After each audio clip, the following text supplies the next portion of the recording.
Bon, Sylvie, moi j'ai tout misé sur Kyoto. Parce que je savais que c'est ce qui serait peut-être le plus simple à prononcer.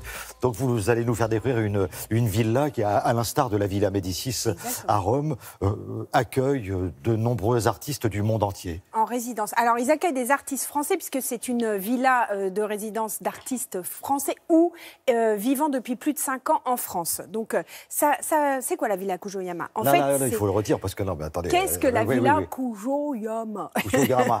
Eh bien, c'est une, comme vous le disiez, une résidence d'artistes. Ça veut dire que se posent dans cette villa et vivent dans cette villa des artistes français. Artistes, j'entends, designers, j'entends, dessinateurs, compositeurs, voire il y a architectes également, vidéastes.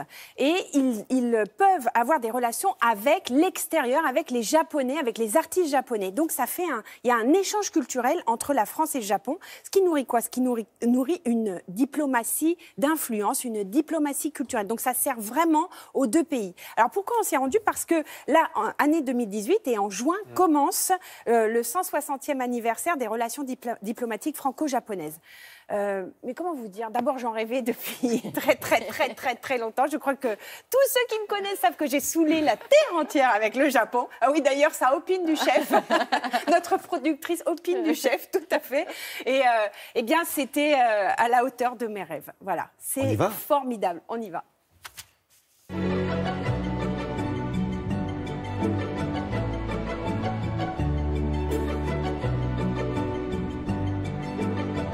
La Villa Kujoyama, c'est un programme de résidence artistique de recherche qui, en fait, permet à des artistes et créateurs de venir travailler pendant 2 à 6 mois sur un projet de recherche en lien avec le Japon et surtout avec la nécessité de résider au Japon.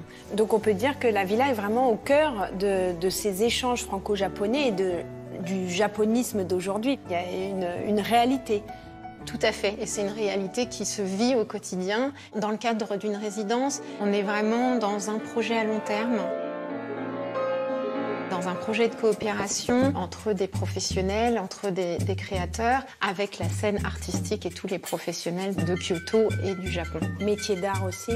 Toutes les disciplines confondues, et c'est ça qui est aussi une vraie richesse. Les résidents, quand ils viennent ici, quand ils arrivent, ils ont une image du Japon qui finalement explose les premiers jours, les premières semaines de leur arrivée ici et reprennent tout à zéro et finalement se réapproprient cette culture en allant vers la ville et vers les Japonais.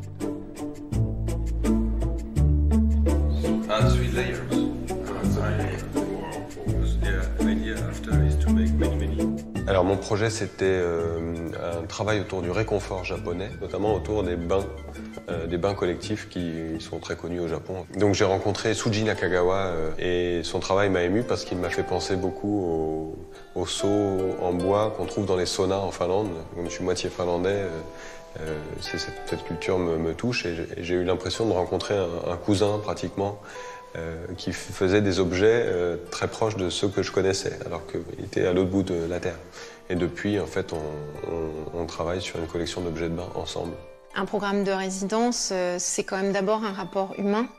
C'est une rencontre, c'est un échange et on le voit quasi systématiquement, les projets évoluent. Le fait d'être à la villa, pour moi, c'est avant tout un temps de recherche. Tout ça est vraiment inspirant et surtout c'est un temps de pause unique. Tout est leçon ici pour moi.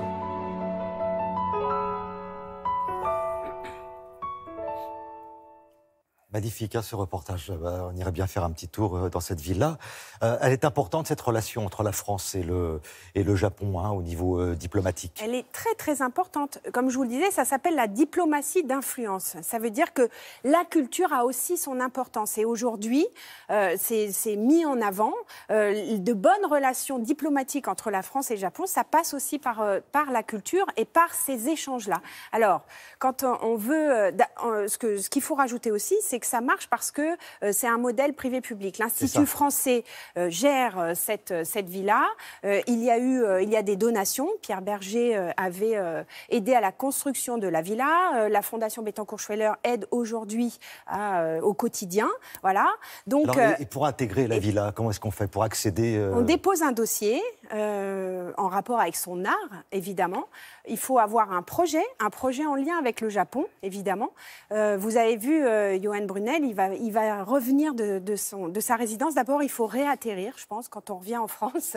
Et il va revenir avec un projet de seau, d'objets autour du bain. Et ça va marcher, parce que cette collaboration avec un artisan de haut vol, quand même, japonais, parce que la villa permet aussi des relations avec des gens très talentueux, des Japonais très talentueux. Voilà. Et les artistes s'installent pour 3, voire même 6 mois. 3 à 6 mois. Et vivent dans la villa. Ils vivent dans la villa. Et comme ça, ils peuvent vraiment enlever tout leur quotidien et toutes leurs habitudes. Merci beaucoup, Sylvie. C'était superbe.